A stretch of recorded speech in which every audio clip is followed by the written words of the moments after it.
Welcome once again. This is the first ever All Access Episode 1 Charlotte Sports Podcast. This is your home for sports in the Queen City and the Carolinas.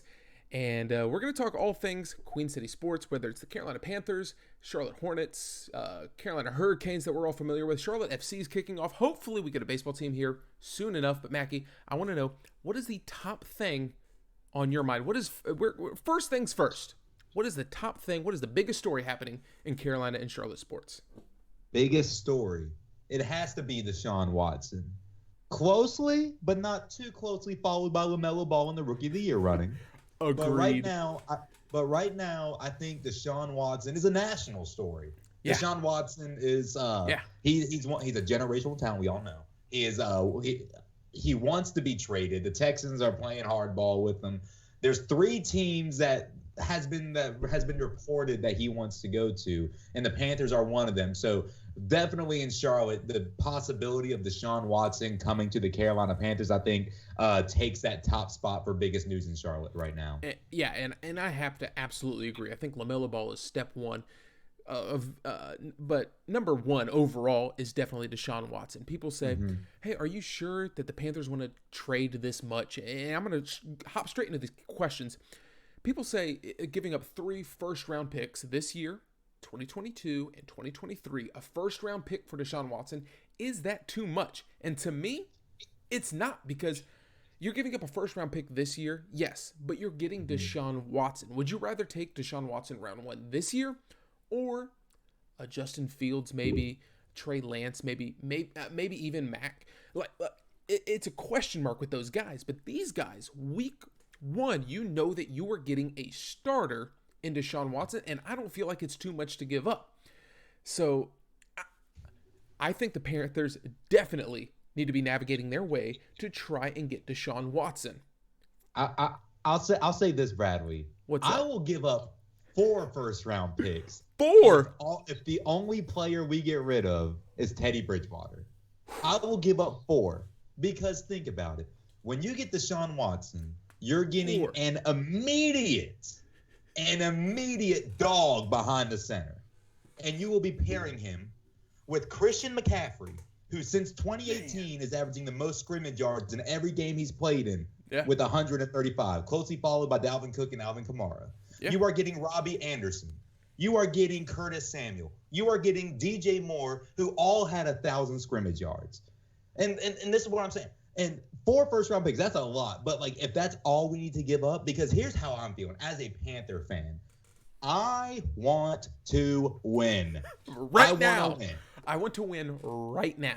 I want to win, because if the Panthers win, I don't care what anyone says. Because if the Panthers get that Super Bowl ring, my life has been fulfilled. I have been watching this team since birth. I have seen us go to the 2003 Super Bowl, or Super Bowl 38, heartbreaking loss to the Patriots. Yeah. I have seen us lose in 2008 or whatever that playoff year was. It wasn't a good one. I have seen us lose in 2015, and I knew 2015. I had a feeling that was going to be the Panthers' one chance in, recent history. I didn't think that the Panthers would be getting back there anytime soon after that, and so far it's been right. And I think the Panthers are in a very, I'm not going to say short or tight window, but right now the Panthers have so many pieces, both offensively and defensively, and the main thing the Panthers are missing is a quarterback. I 100% agree, man.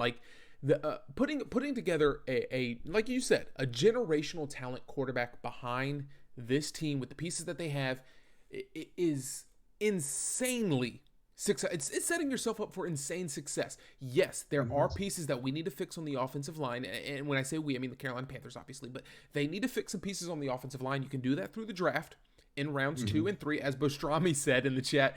They've had some success in rounds 2 and 3, and I 100% agree. There are some offensive lines players that you can get in round 2 and round 3, but getting Deshaun Watson in here is hands down worth it. It's a gamble to take some of these quarterbacks round 1 or round 2. I mean, you look at Tua. I think Tua is probably going to have a decent career, but he didn't do anything stellar this year. What impresses you more with Mac, with Fields and all these other guys, more so than what Tua was able to do? I don't think there's a whole lot. No, and there really isn't. And Austin Pants, my guy, he said, what if they want CMC for him? This is my friend Nick, like the Stike in the chat. He does not want CMC to leave the Carolina Panthers. We will get to that later. But here's what I'm fearing. I want Deshaun Watson. I am on the hype train. I have had hour-plus conversations at least 4 times a week with the same person, just rerunning scenarios in our head. But if the Panthers don't get Deshaun Watson and they don't trade up in the draft to try to get those top 3 quarterbacks, one thing I'm nervous of that could possibly set the Panthers back in their hopes to regain a playoff run or get to the Super Bowl is they reach for a quarterback. And they don't, because here's my thing. Whether we draft or whether we trade or anything, I want one of the best in their positions right now. If the Panthers can't get the top 3 quarterback prospects, I'm not trying to say Trey Lance isn't good. I'm not trying to say Mac Jones isn't good, but those are like the 4th and 5th tier quarterbacks in this class. Why won't the Panthers address another need when one of the top 2 players in that position are available?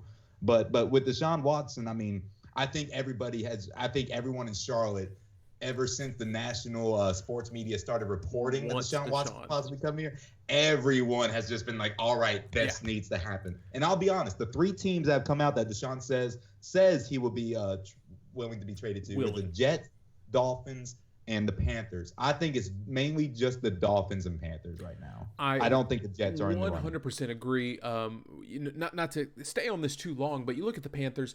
The Bucks, they're aging out. The Saints, they're aging out. The Falcons with Matt Ryan, they're aging out. I think the Panthers are the future of the NFC South, not necessarily saying 100%. They're going to win the NFC South next year with Teddy Bridgewater if he stays there or if he is the quarterback under center this upcoming season. But I think the Panthers are the team of the future with longevity, speaking of multiple titles coming in and multiple playoff appearances. And if that's what Deshaun Watson wants, give him that offensive line and work forward with him. Exactly. I would love to see Deshaun Watson come home and be the quarterback for the Carolina Panthers. Just come home, Deshaun. Yes. It's not that hard. So, with that, what is more likely? Teddy Bridgewater being the quarterback for the Panthers next year or Deshaun Watson being the quarterback? Who are you willing to bet money on quarterback week 1, 2021 of the NFL season? Deshaun Watson or Teddy Bridgewater? Who's going to be taking the snaps? If you had to bet money. If I had to bet money, you had to. I want Deshaun, but I'm probably gonna go Teddy just because it's so far fetched. Because one, the Texans are saying no, they're not getting rid of Deshaun, and if they do get rid of Deshaun, the Panthers are breaking the bank. Whether it's first round after star player. I know one guy from NFL Mornings or NFL Game Day Live said I saw his Peter Schrager, I think is his name. Good guy. I like listening to his analysis. But one thing that I do not like is when I saw him put Christian McCaffrey in a trade, and then he put Robbie Anderson in the trade, and then he put Brian Burns in the trade. No, that's the future. Yeah. That's the future. Burns and Chin are off limit because defensively, those are the 2 guys I think that will be anchoring the Carolina Panthers in the future. Offensively, and I know, can I bring it up? I knew we were going to get into it later. Bring it up, boy. Brought it up. Honestly, if we could get Deshaun Watson and the only player that the Panthers would give away is Christian McCaffrey, I think I'd do it. Really? I think I would. Because Christian McCaffrey is arguably, in my opinion, already one of the best Panthers to ever wear the uniform. I would agree. I would agree. One of the best ever to put on the Panthers uniform. Yes, one of the best, top 5, honestly. I will put him in the top 5 conversation with what he's already done. But if the only players to lead Carolina were Christian McCaffrey and Teddy Bridgewater, and the Panthers got Deshaun Watson in return, for a fan that is in win now mode, I would be okay with that, simply because I have seen generational talents not win with the Carolina Panthers. I don't want Christian McCaffrey to be another one. But also, when you look at the stat from 2019, where you had Christian McCaffrey, the 3rd player in NFL history, the 1st player since 1999 to go 1,000 rushing yards and 1,000 receiving yards, only for the team to finish 5-11. You know what I'm saying? Like when Yeah. when Cam Newton and Chris McCaffrey played together, the Panthers were 23-5 or 18-5, excuse me, in their 23 games together. They were 18-5. You can have a star running back and win games when you have a quarterback. Yeah. You can have a star running back put up monstrous record-breaking performances, but it's not going to translate on the win-loss column. And all you hear from everybody is wins matter. Like I love talking about Christian McCaffrey's and like the Stike is correct. He didn't have a quarterback. Yeah. Okay, but what if the only player the Panthers had to give away other than Teddy would be Christian McCaffrey? And then we add Deshaun Watson to Curtis, Robbie, DJ, Mike Davis, who also had 1,000 scrimmage yards. 1,000 scrimmage yards. I want to win. Yeah. And Deshaun Watson, having a generational talent at quarterback, is going to give us those wins. I 100% agree. I think bringing bringing Deshaun Watson in here to the Carolina Panthers is essential. Rylan, thank you so much for the subscription. If you haven't already, make sure you hit that subscribe button and follow along. Thank you, Pastrami, for the subscription as well. But guys, I agree that Deshaun Watson needs to come here. I'm willing to give up. I think, like you said, Christian McCaffrey is one of the greatest Carolina Panthers to ever put on the jersey. The only player I will give up if he is joined with Teddy Bridgewater. That's it. Who's the only player you would give up? Christian McCaffrey. I would give up Christian McCaffrey if the only other player gone with him is Teddy Bridgewater. Yeah. If Christian McCaffrey is in a trade package and someone's like, oh, send over Brian Burns or send over DJ Moore. No, keep both of them. Like, because to be honest, yeah, I don't know, but yeah, I that's what I'm saying. The only way I am okay with Christian McCaffrey going to the Houston Texans is the only player that goes with them is Teddy. What about Brian Burns, Jeremy Chin? Are those pieces off the table? We'll just put this out there. I don't want to see Brian Burns go anywhere. I think Brian Burns is an excellent defensive end. I think he's one of the best in the league. I think he is someone that can be an elite pass rusher. And the Panthers are very thin at defensive end as it is right now with Efe Obada being they're very thin at the defensive end. I think Brian Burns and Jeremy Chin off limits. Most of the defensive players are off limits. Off the table. Christian McCaffrey, I love him. I love Christian McCaffrey. And we're going to get into our second point here in a second. But Christian McCaffrey and Curtis Samuel, I love both of these players. I think they are incredible players. I love watching them play. They are third down. They are very dynamic players. They are incredible athletes. But I'm kind of willing to part ways with Christian McCaffrey or Curtis Samuel in the offseason because he is going to be a free agent. So leading in my next point is, who's more essential to this team in 2021? Is it going to be Taylor Moton or is it going to be Curtis Samuel? Because I don't know if they can afford to take both, but they can afford to take one. With Curtis Samuel, you get a guy who, if Christian McCaffrey is healthy, you're going to get a lot of duplication of assets. They're both great pass-catching backs. Curtis Samuel is just a freakish athlete, but the third down backs, putting him out in the slot, they kind of replicate each other in CMC and Curtis Samuel.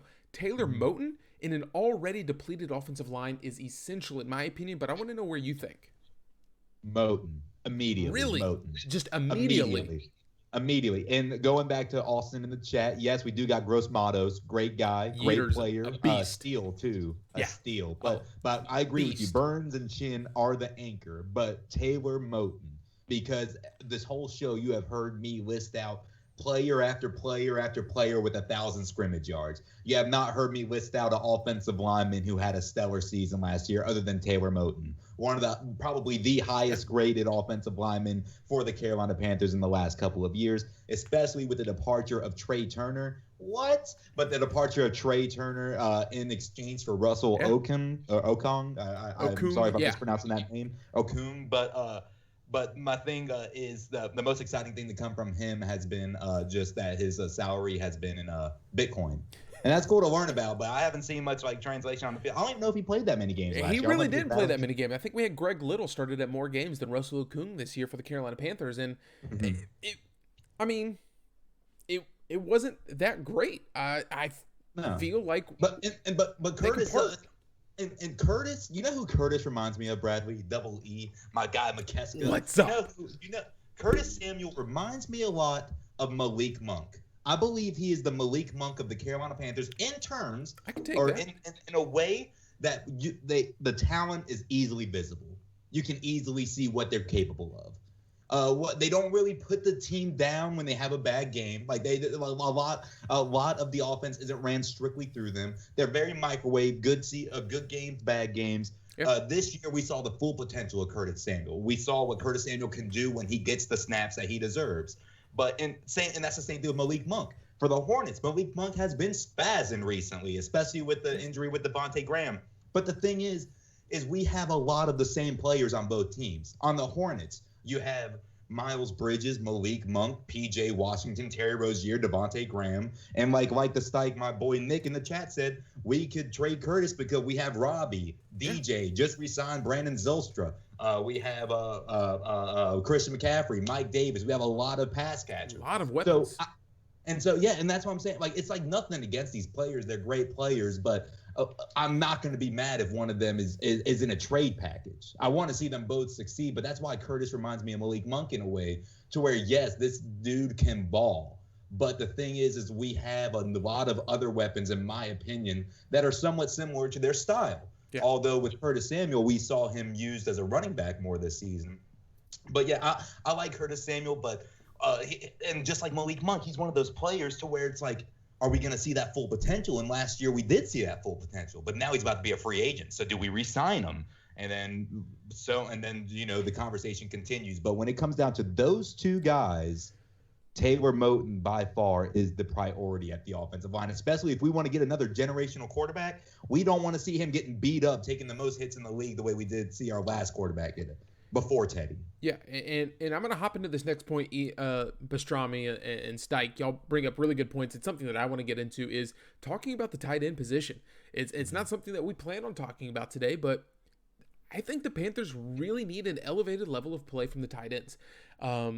Ian Thomas was decent at times. Chris Manhertz has made a couple of plays, but those guys are not future playmakers. Ian Thomas has not developed into the guy that we thought he was going to be out of what was he, West Georgia or something like that? Like, he just hasn't developed into the playmaker that we thought he was going to be. He has all-out speed. He's a freakish athlete, but he's really not that good. Greg Olsen is a hard piece to replicate, a hard piece for the Carolina Panthers to bring him back, please. Lord bless it. That guy. Retire a Panther. One of the best of all time. But what are they going to do about the tight end position? That might alleviate, especially if they lose Curtis Samuel. You need a playmaker there that's able to block and able to pass catch out of the backfield. Is it something that they might target if they do have a first-round pick? If they go ahead with Teddy Bridgewater? That's what I'm saying. Do you think Kyle Pitts is that guy? This is what I'm saying, Brad. Like, if the Panthers don't get Deshaun Watson, boom, heartbroken. It's okay. I'm used to it. If the Panthers don't trade up in the draft the way I want them to, heartbroken again, boom, over the shoulder. I forget about it. But if we stick with that 8th pick with no intention of getting Deshaun Watson, don't reach for a quarterback. Please don't. Go after the players that are the best in their position. One of them is Kyle Pitts out of Florida. Dude is being scouted as a wide receiver in the NFL too. He was listed as a wide receiver prospect, I believe, by the New York Jets. I think I saw that on Twitter today. And then also another player, Micah Parsons, Austin Pants, your guy from Penn State. I love Micah Parsons. Micah Parsons is fantastic of a fit for this team.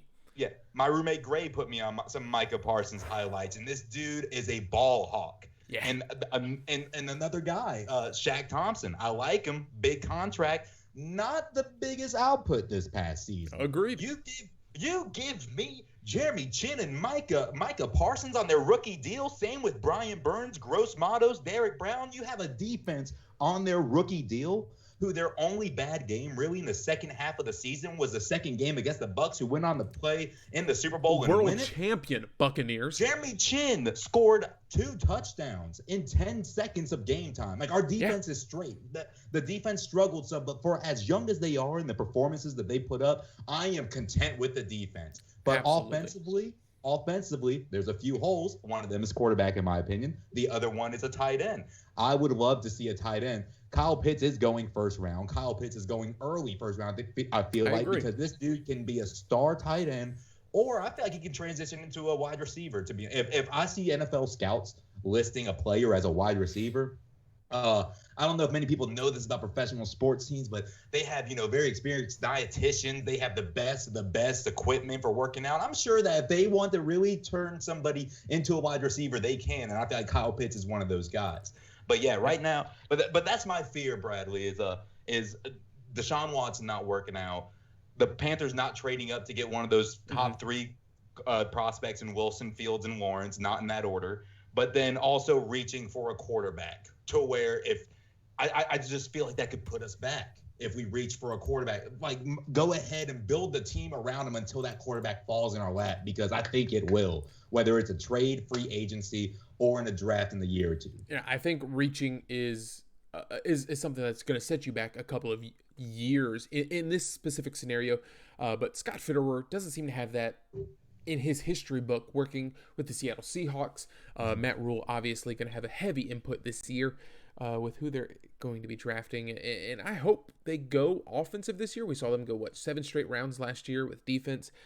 I think set us up for this position to go after a quarterback. Absolutely. To give up picks to go for a quarterback or a star player. Because we don't need picks for defense when we have Brian Burns, Jeremy Chin, Derek Brown, 3 studs on 3 different levels of the defense. Didn't mean to interrupt you, but I just needed to make that pick clear. That's why going all 7 picks on defense last year was perfect. Beautiful execution of them for the defensive side this year. And this wasn't on the list, but is there any other quarterback you might be looking at besides Deshaun Watson? Do you think the Panthers have a chance or should be chasing down Russell Wilson? Should they possibly be chasing down Sam Darnold? And I don't know if you just got really excited, but you are hype about something, and I am real excited.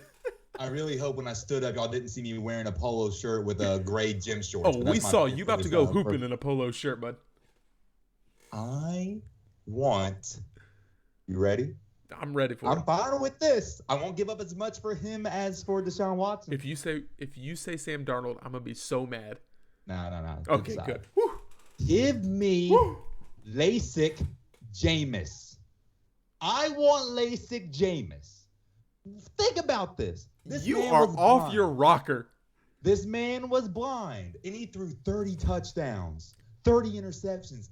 This man got LASIK eye surgery. A dream for me. I'm wearing contacts right now. He go to a doctor. They're stinging. Imagine if he cuts those interceptions in half now that he can actually see people. 30 touchdowns, 15 interceptions. No.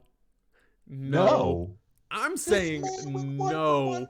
Touchdown in the playoff game less than a month ago. No. If you really think that What would you give up for Jameis Winston? What would you give up for Jameis Winston, who just got signed for $3 million? What would you give up for a quarterback that is second string on an NFC South team with a quarterback that might be retiring? What would you give up for him when he just got paid for $3 million? Specifically, what would I give up for Jameis Winston? Nothing. I would give up not even nothing. A second or third round pick to get Jameis Winston. If all right, listen to this. If the Panthers cannot we will be trading with the Saints. I didn't think about that. But you are out of your mind. You're telling me that if the Panthers could get Shaq for Winston, as Nick Steichleather just said, give it to me. You're telling me that if Winston over Teddy. Like, I'm not giving up 3 first-round picks for Jameis Winston, not at all. But what I'm saying is this man has proven to be a starter. He can throw for 4,000 or 5,000 yards. I am tired. You know what did me with Teddy Bridgewater? I had hopes coming in. You know what did me? This man, there were 2 games to where the Panthers needed a first down or a touchdown. Or no, there were like 2 or 3 games where the Panthers needed a first down to just extend the game. Just go across the mark. Something that you practiced all week. In the final play of the game, it's either a first down or we lose. The ball didn't even go past the marker. It was a drag route short to Curtis Samuel or to Mike Davis or something. Give me a quarterback who can throw it down the field. Jameis Winston could do that. And I'm saying this if the Panthers don't get Watson, if they don't draft anybody or trade up in the draft, and they just get somebody like Micah Parsons or Patrick Surtain or Certain from Alabama or Kyle Pitts. And you're telling me, I can give up a 3rd or 4th round pick for Jameis Winston for a year or for 1 to 3 years until we get a quarterback? Hey, bro, I've been on the LASIK Jameis train you can't count out a quarterback now that he can actually see. Now that he can see, he can see what defender he's throwing to, and that's about all you're going to get out of him because that's all he did. Would you rather have Teddy Bridgewater, who with CMC and this offensive line looked really, really good the first 5 to 7 weeks of the season? He looked very good. but you would rather have Jameis Crableg stealing Winston, who did nothing other than throw a touchdown per interception that he's thrown in his career. I'm flabbergasted that you. And you're asking me if I would rather have Jameis Winston over Teddy Bridgewater. Am I getting that? Am I getting that question? Yeah, that's correct? what you would rather have. Okay. All right. Perfect. Yes. Give me Taylor Heineke too. Heineke's a wizard. You are but no, gone. That's just a joke. But no, I will take Jameis Winston over Teddy Bridgewater. I will tell you this: I do not care if he looks good. I do not care if he's keeping us in the game because Teddy Bridgewater. How many game-winning or game-tying drives did he have this season? What's the exact number? Do you know it real quick? I'm not trying to put you on the spot. I'm gonna go with 0. Do what? I'm gonna go with Teddy had 0 game-winning drives. There were 8 chances. Yeah. There were 8 in terms of like 2 opportunities. Panthers get the ball. Yeah. There were 8 times this season to where if they scored, they either won the game or they tied the game.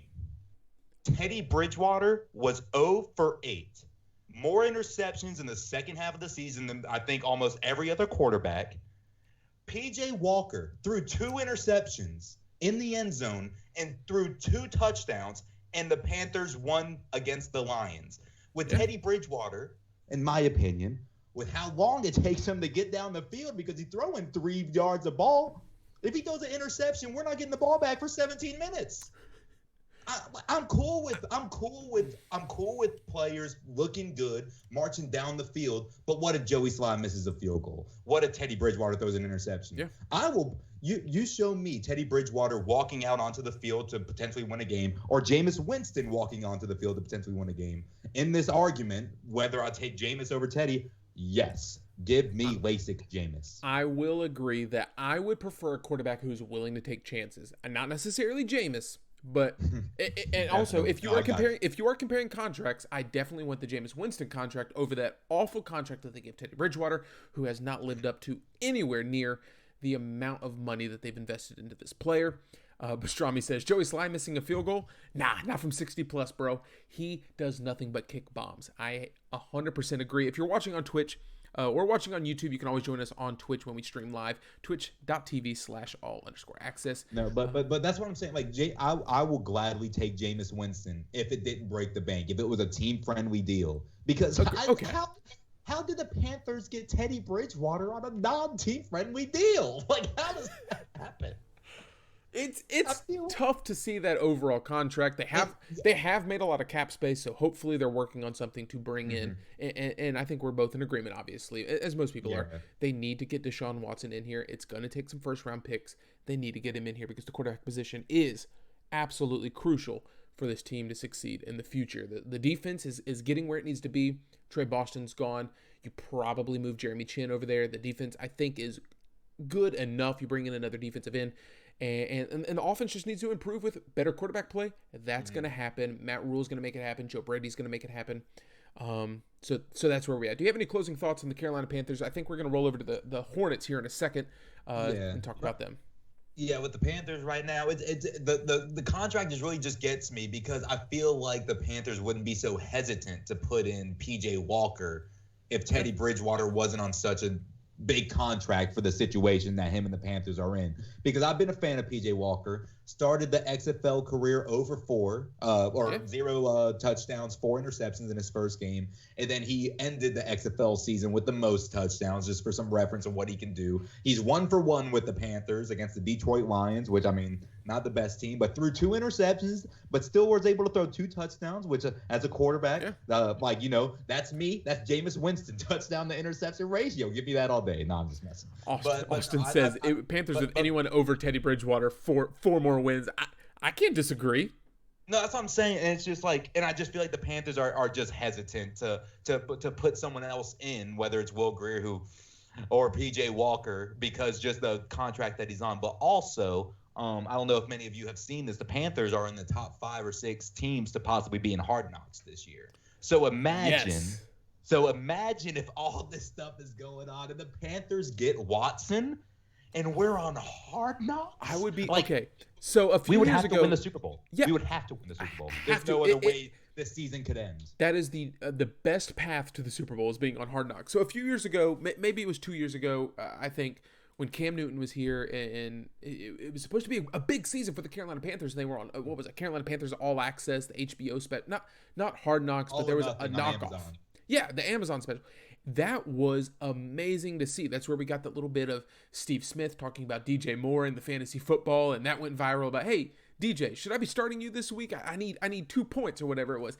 That was so much fun to see. I would love to see my team featured on Hard Knocks, but at the same time, with so much happening, I don't know if I want to see that. If Deshaun comes here, it's painful because that year was supposed to be a promising year, but then the injury, and I need people to understand this. Before the quarterback troubles happened this year, there were no quarterback problems pre-injury because everybody says Cam Newton was done after 2015, 2016, 6-10. Bunch of targeting hits. You remember that first game against the Broncos right after the Super Bowl? Gano misses that field goal. That was just a heartbreaker. But then 2017, he takes a law firm to a playoff game in New Orleans after going 11-5 with Moss Frazier, Brent Burson, Devin Funchess, and Kalen Clay. Elite athletes, you should say. He still puts up 250 yards and 3 touchdowns. And then 2018, he's 6-2 in the MVP conversation, hit to the shoulder by T.J. Watt. And then finally, he's back. 2019, let's go. And then this dude breaks his foot, and then it just goes downhill from there. But it's just painful because up until pretty much this season, every Panther season post-Super Bowl, with the exception of 2016 as well, was just filled with hype, was just filled with this could be another year where we could make a run. And we did in 2017, and we were making a run in 2018. And it's just like, it's just, why can't we just get a quarterback? So I need it. Just heartbreaking, the fact that it feels like elevated quarterback play could have alleviated so many issues. Most importantly, offensive line. I think that's universal in agreement that offensive line would have helped. But I wish we could have done it for Cam Newton. I wish we could have done it for Luke Kuechly. I wish we could have done it for Greg Olsen because they deserved at least a chance. Granted, they had it back in 2017 or whatever it was with Cam Newton and the Denver Broncos 2015. But and I'll say one more thing. I know we got to move on from the Panthers. All good. I'll say one more thing. I'm just always picture, what if the Panthers just won a few of those 8 games that we had a chance to? Yeah. And then I've never been a fan to say tank this season for the number 1 pick. No. I always want to see my teams win. I always want to see us in the playoffs. Agreed. But once we get to that point to where we're eliminated from the playoffs, like in week 12 or 13, I'm like, yo, we have a chance to get a good pick. If there's no point, I know no player or coach will say, let's go out there and lose. I know that as a fan. I don't like it when fans are like, you just expect them to go out and lose? No, they're not going to do that. But as a fan, I was like, let's go for this draft pick. They play the Washington football team, and we all know that win against them moved us from pick number 3 to pick number 8.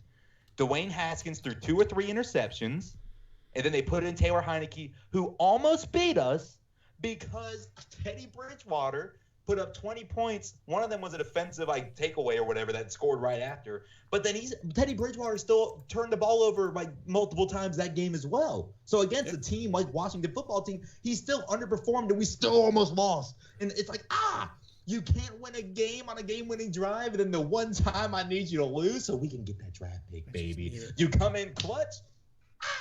Yeah, it felt like everything we wanted to happen didn't happen. At the beginning of the year, we all expected them to not get off to a hot start, and they start off 2-2, and everyone's like, "Oh, playoffs!" Yeah, when they beat the Cardinals. I was on. I was like, "Yo, they beat the Cardinals? We held DeAndre Hopkins to 41 yards." Yeah, it was. So the Panthers, again, we've talked about the defense a couple of times. The defense have actually played very well. Talking about against the Packers, the Cardinals, holding some of these number 1 wide receivers in the league down to their year minimum. I don't think the defense is the issue. The offensive line, quarterback position is going to need to be taken care of. We'll talk about that more as we get into episodes 2, 3, 4 of All Access. Again, on twitch.tv/All Access all the time when we are live. Catch the replays on YouTube, youtube.com/All Access, or just search All Access. Find us on Facebook, Twitter, and Instagram. We're going to be having all sorts of giveaways happening over there, especially on Instagram. I have a whole bunch of signed cards, some Panthers memorabilia, gold coins. It's exciting to join us on Instagram because we're going to have all these giveaways specifically for you guys. But I think we're going to be rolling over to the Hornets talk. I know you're really passionate about that because this team is buzzing right now, and it is so much fun to watch. You get national recognition for Lamelo, who is creating a new buzz and a new sense of urgency for this team to win. At the beginning of the year, we were looking, oh, it's a rebuilding year. We need to draft. We need to do this. Don't sign the free agents. Don't sign Gordon Hayward. That's too big of a contract. We tested that with Nick Batum. That's not going to work. This isn't going to work. And then you get Gordon Hayward, who is having an incredible year, playing at an all-star caliber level.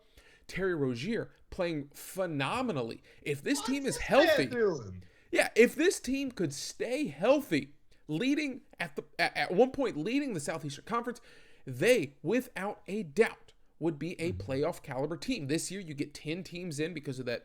What is it? 7 versus 10 or 8 or however it works this year. It's 8 and 9 versus or it's 7 and 8 versus 9 and 10. Yeah, and this team is on the way to the playoffs, and I am excited because this is one of the most fun teams to watch, and especially in the East, one of the most fun teams to watch on television.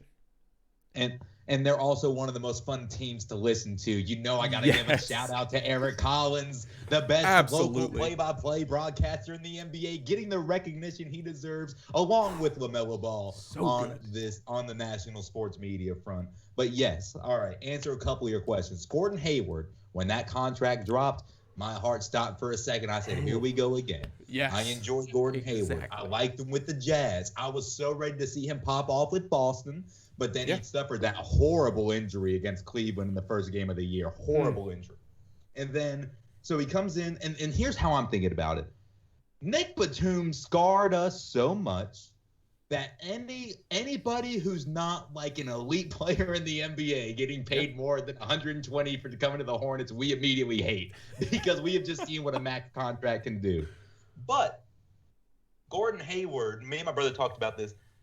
For a team like Charlotte, you're going to have to overpay some guys. You're going to have to overpay some stars to get him here. But Gordon Hayward has been doing pretty good, kind of decent. Kind of stagnant recently. When he started off the season, pretty great. But when he's been stagnant, Terry Rozier has come in. I have a theory on that. I think Terry Rozier has played up to his contract. That was another 3 years, $60 million contract, I believe. He's in his second year. Last year, Devontae Graham was kind of the number 2 guard. Terry Rozier was kind of taking control of the team. And right now, I think what we're seeing with Terry Rozier is he can just catch and shoot and play the game because the ball is being ran through Devontae Graham now that he had a full year of experience after last season. LaMelo Ball, when he's in the game, he's controlling the ball. But with Terry Rozier, this man can catch and shoot. He is a catch-and-shoot god. One of the best catch-and-shoot ratings in the NBA right now. If you watch him, he just sits in that corner waiting for his time. Gets the ball, puts it up. Good defender as well. And then you have Gordon Hayward, another all-star caliber. It's nice seeing the Hornets try to get some help around LaMelo Ball, their national player, the hopefully the future of the Charlotte Hornets. I hope so. And then LaMelo Ball, ever since he's been starting, he's averaging close to 20 points a game, 6 rebounds, 5 assists. And he's arguably in the running for Rookie of the Year, or he is in the running for the Rookie of the Year. He's arguably first in that running right now. The Hornets are in a good spot. We have a lot of guards, a lot of power forwards, small forwards. One thing I need to see the Hornets do is do something with big man. And I'm not alluding to Cody Godzeller. Yes. I love Cody Zeller. I think he is one of the – I talk about this with friends all the time. He's one of those centers that the reason he's so good, I feel like, is because the only team he can be the way he is on the Charlotte Hornets. He's the franchise made the player. He had an opportunity. But Bismack Biyombo, as Bastrami just said, I like Biz as well, but the Hornets struggled when Cody Zeller was out those 4 to 6 weeks with that injury. Yeah. Biz, I don't know what it is. I like him, but this man can't catch a pass under the rim. Every time LaMelo drives, he loves that behind the opponent's back, reaching and throwing behind the opponent's back. This man, Biz, drops it every time, and it frustrates me every single time. Got those Ted Ginn fingers. Yes, and I will say this. Vernon Carey Jr. I don't know if it is now, but the first week of G League, when the play resumed in the bubble for Vernon Carey Jr., who was a second-round pick, I believe, for the Charlotte Hornets out of Duke, he led all rookies that first week in scoring. He was averaging 26 points per game in the G League. Yeah, he's been really good in the G League. I'm not trying to cut you off, but Vernon Carey has been scary good. We saw not a great experiment with PJ Washington trying to take him into the sitter position, which kind of was a failed experiment for the most part. I don't love Cody Zeller. I agree with you very much. And Borrego did say coming into the season, it will be a lot of small ball. We do have a small lineup right now. But that's fun to me. I think we've seen the best of this the Charlotte Hornets team when they are playing small ball. When you have 3 guards out there, you can have Malik Monk coming off the bench and scoring 20 to 30 points a game.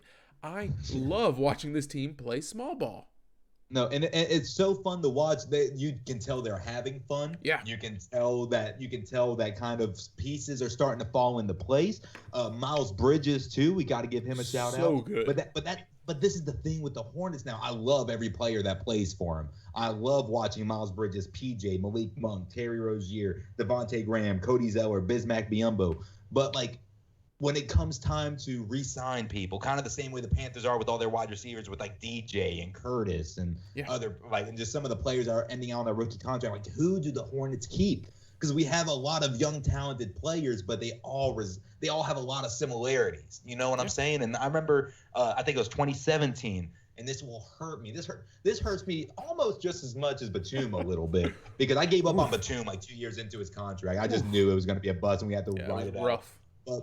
But the Hornets had a chance to trade Malik Monk, and I think it was Nick Batum to the Detroit Pistons for Andre Drummond, which is something we need. The Hornets they don't really need a big man that puts up a crazy amount of points. That's always a plus. The Hornets need a presence in the paint. They need a rebounder. They need a presence to where teams like Golden State, who are notorious for their threes, don't have a career dunking night on us, dunking almost the most or having the most dunks in a game in the season thus far. We need a presence in the paint, and the Hornets ruined that pick. I believe because they tried to add Frank Kaminsky to it, and then the Pistons backed out.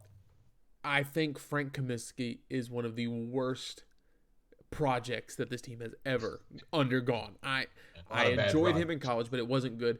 But with needing someone in the paint, this team is also not very good against the three-point shooting. I feel like they've had 6 or 7 teams set not just season records, not decades records, franchise records for three-point attempts or three-pointers made in a game against this team. Most recently against the Utah Jazz just a few weeks ago in a very crucial road trip. It was so heartbreaking to watch. It's so bad. Because I threw it on. We were down 1. Yeah. We were down 1 going into the fourth quarter. It was 91-90. I take a shower. I come back. It's 123-94. So bad. What happened? It got to the point to where Bogdanovich made a 3 and literally started laughing. And I was like, please laugh, because what you're doing to us is illegal. Yeah. What you're doing to the Charlotte Hornets right now in the fourth quarter illegal. Should not be allowed on a basketball court. Exactly. They have got to get this shored up. So as we look into the second half of the season, how good can this Charlotte Hornets team be? If they're healthy, how far can they go? Is it just one and done in the playoffs? Playoffs. I'm expecting them to be in the playoffs. Oh, absolutely. Based on their performance so far this year, they absolutely need to be in the playoffs. It's not something I was expecting to say, but they need to be in the playoffs. There's absolutely no reason they shouldn't be in the play-in. I will say that. Yes. I expect them to be the top 10. There's no reason they shouldn't be. One thing this year that I'm seeing that's a direct product of James Borrego being the head coach is this team does not give up. Every game they have been in, there have been a lot of times where they'll be down 17 to 25 points. Yeah. But then I get a notification going in from the Charlotte Hornets at 4 minutes left, and we're down 8. And just the fact that the Hornets are staying in games for a Hornets fan is just fun to watch, because usually you get about second or third quarter, bye-bye, you're done. But also the Hornets have been playing so much better this season in the fourth quarter than they have been a lot of times. Now, we just talked about the fourth quarter demise against the Jazz. That was also against the number 1 team in the NBA right now. But the Hornets have been doing good at getting leads or overtaking leads in the fourth quarter, when usually if the Hornets had a lead, they would just completely fall apart. And that's usually a product of Kemba Walker, because Kemba Walker was the main scorer for us. And then the Hornets would be lucky to have someone like Jeremy Lamb or Malik Monk average like 12 to 13 behind them. Yeah. Now we have at least Gordon and Terry averaging 20. We have Lamelo almost averaging 20. Cody Zeller, I don't know how many points, but when he's playing, he's definitely he's a plus on the plus minus column on offense and defense.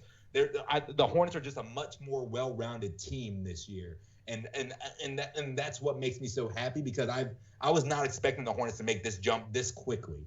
And the fact that our team is so young and they're showing so much promise, that's why I expect them to be at least in the play-in. I expect them. Yeah. I expect nothing less for them to be the top 10 teams in the East. Yeah, and that's definitely something that a lot of people are expecting. I don't know if it was the outcome that people were expecting at the beginning of the year, but it's certainly on the horizon right now. It's definitely something that we are all looking forward to, because this Charlotte Hornets team is a lot of fun to watch. It's getting national recognition from a lot of the analysts out there. That's what I'm saying. At least I'm just happy to have I'm just happy to have a team that's fun to watch. And that's another thing with the Panthers this year. Going into the game real quick to talk back on it. Going into the season, I said I just want the Panthers to be competitive, because the last 2 years, especially in the second half, we just got blown out. At least this year, in most of the games, they were competitive. Same thing with the Charlotte Hornets. This team is so fun to watch, to where I can tune into any regular season game, and it can go either way up until pretty much the final 5 minutes. And for a Hornets fan, I'm fine with it. I want to see us win, but just let me see some good basketball from my team. And I'm 100% on board with that, man. I would rather watch some fun basketball, fun entertainment, whether it's basketball, football, baseball, whatever the sport is. I want to see someone that's fun. Of course, I want my team to win. There's nothing more I want than my team to win. But if they can have a little bit of fun while losing, that's a lot more fun than a team that, like the Carolina Panthers, that went 1-15, being abysmal, or the Bobcats Hornets of a few years ago, setting league records for one of the worst teams in the league. It's a lot more fun when your team loses having fun than when your team loses and their just heart and soul is not in it. But like you said, James Borrego, this team really wants to play. They want to participate. They want to fight until the bitter end. It's fun to watch. And unfortunately, I think that brings us to near the end of our show. Unless there's anything else that you want to talk about, that's going to be it for episode 1 of All Access. But I'll throw it to you, man. There is one more thing I want to say. First show, it's funny that Bastrami said this in the chat, because that's exactly what I was going to say. I have no problem if All Access and me and you, Bradley, pretend for the rest of our lives that the Bobcats never existed.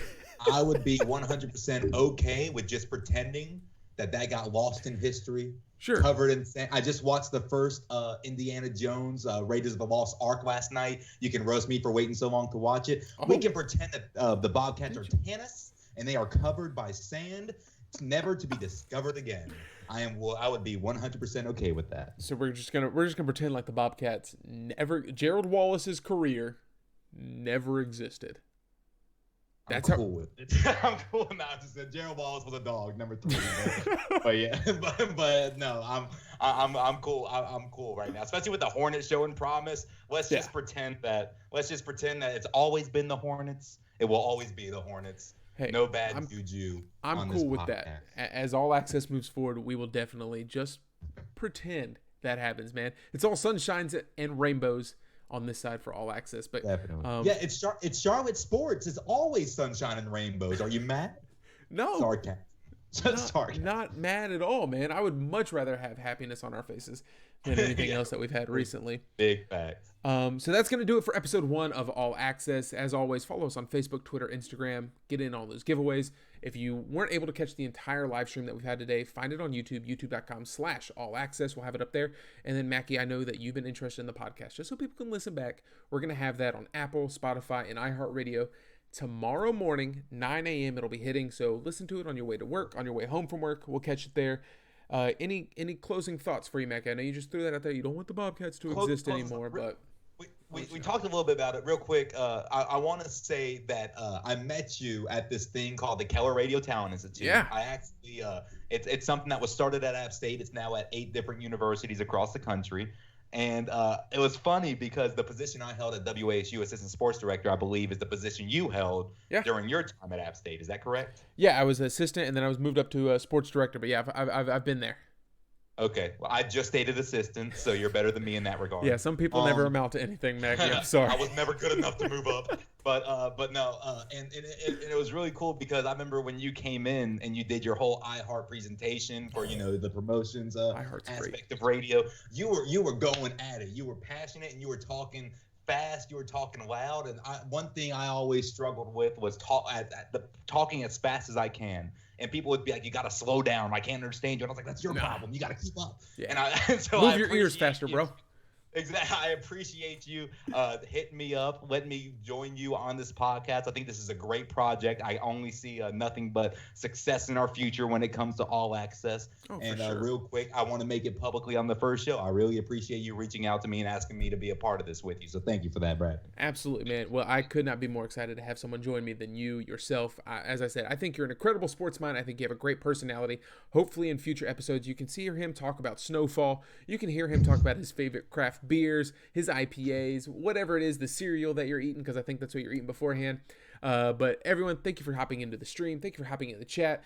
Nick, Pastrami, Stike, McKenzie, Austin, Ryland, thank you so much for hopping in again. Leave your questions, comments below. Find us on Twitter, Instagram. But that's going to do it for episode 1. Appreciate it. Y'all, have a good one. Thank you so much.